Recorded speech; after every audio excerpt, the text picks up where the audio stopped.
Assalamualaikum warahmatullahi wabarakatuh.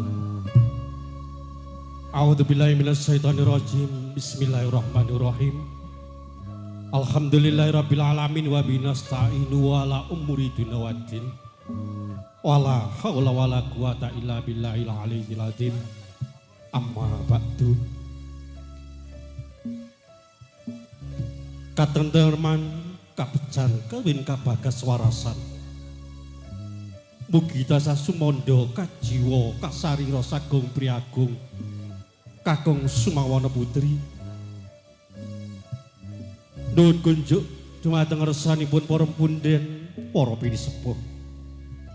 Sesepuh miwah aji sepuh ingkang hanggung hamastuti dhateng poyaning kautamen ingkang pantes pinundi saha pinabekten. Para pangemban pangambating praja miwah satriyaning negari. Tuhu minangka pandam pandoming para kawula dasih ingkang sinuba ing pakurmatan. Langkung linangkung kunjuk panjenenganipun Bapak Anton Wibowo. Minangka songsong agung ingkang hanjepeng pusering adil wonten ing dusun Wanalaba ingkang satu kinurmatan. Dhateng ngersanipun para alim, para ulama, para pandhita ingkang rinten pantari rati tansah sumandhing dhateng kitab suci wahyuning ilahi minangka panuntuning kiblat panembahe ingkang satuluring budi. Konjo dhateng ngersanipun para sutresna budaya ingkang gema hamamardi budaya ingkang adiluhung ingkang tuhu caket ing manah. Konjo dhateng ngersanipun Saibul Hajat Noningji panjenenganipun Bapak Sutrisno dalah kula wangsa ingkang satu kinurmatan. Para panemen seni budaya Jawi ingkang satu luhuring budi. Tuhu linepata ing deduka tinebehna saking salwining sesendhing panyeruh. Dene jiwangga kala sampun kumawantun cumantaka hanggemil kamardikan Jendandika sami. Kalanipun handika sami nembe ica kalawan sekeca lenggantun imbal wacana. Neninjih awrat tiyang kala ingkang sampun kasabahiran.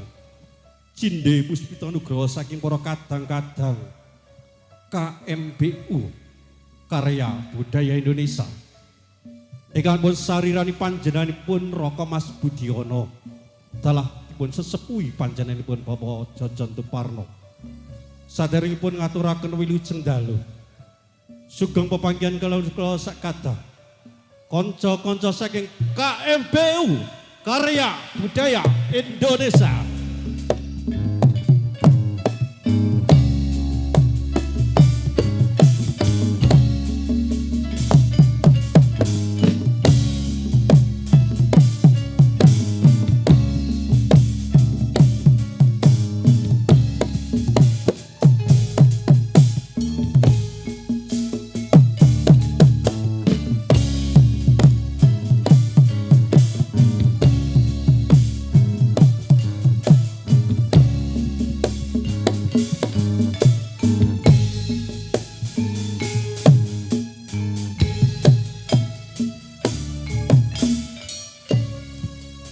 Wonten ing dalu menika kula sakata kepareng marang mangarsa ngabiyantara wonten jenazah Jendandika sami. Nulinggih nderek hamang bagiya anggenipun panjenenganipun Bapak Sutrisno sekalian garwa.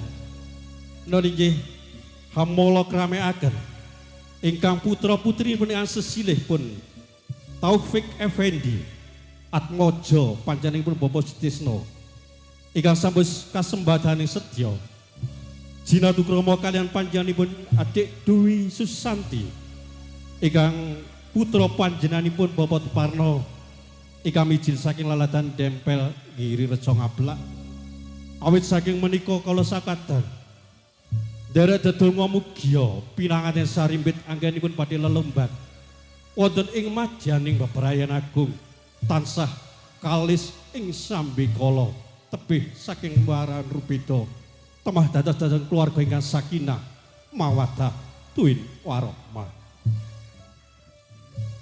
Para bapak, para ibu, para sutrisna pandhamen seni budaya Jawi.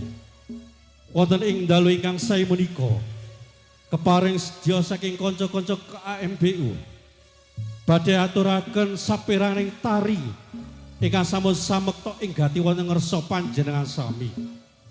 Dinar buka tari ingkang sepisan nonijih tari Warok Suramenggala ingkang samangkih badhe pun adani saking para kadang-kadang KMBU versi Warok Putra. Wondene tari ingkang kalih ing semangkih saking para kadang-kadang KMBU Dusun Wonolobo badhe ngaturaken tari topeng ireng. Semangkih badhe pun aturaken saking para penari putri saking KMBU. Lan ingkang tiga ing semangkih badhe pun aturaken tari sore LBS utawi Laskar Bengawan Sore ingkang mijil saking Laladan Temu ingkang dipun pangarsani panjenenganipun Bapak Bagio. Wondene ing semangkih babaring cariyos sore badhe mendhet lampahan babat alas glagah wangi. Dos pundi ing samangkih gotrahipun saking kanca-kanca LBS ang saderipun kula agung ngaturaken agunging matur nuwun ingkang tanpa pindho kunjuk dhateng para kadang-kadang seniman seniwati ingkang mijil saking Laladan Temu ingkang samangkih badhe angsun pisusung panglipur dhumateng resa panjenengan sami kanthi amendhet lampahan soreng LBS badhe ngaturaken cariyos blabat alas glagah wangi. Para pamirsa lan ugi ngersanipun para punden dalah para pinispu ing mbok bilih semangkih anggen kula sakanca cas panglipur dhumateng panjenengan sedaya kathah kekirangan sakilawanipun kawula minangka sesule salira saking panjenenganipun kanca-kanca KMBU Dusun Wonolobo ingkang pun pangarsani panjenenganipun Bapak Budiono dalah dipun sesepuhi panjenenganipun Bapak Teparno kirang hanuju prono kirang ndadosaken suka pirentanipun penggalih panjenengan sami saestu kawula tansah tumadah lumunturing si samudra pangaksami ing wasana sugeng dalu sugeng ngamirsani KMBU Karya Budaya Indonesia.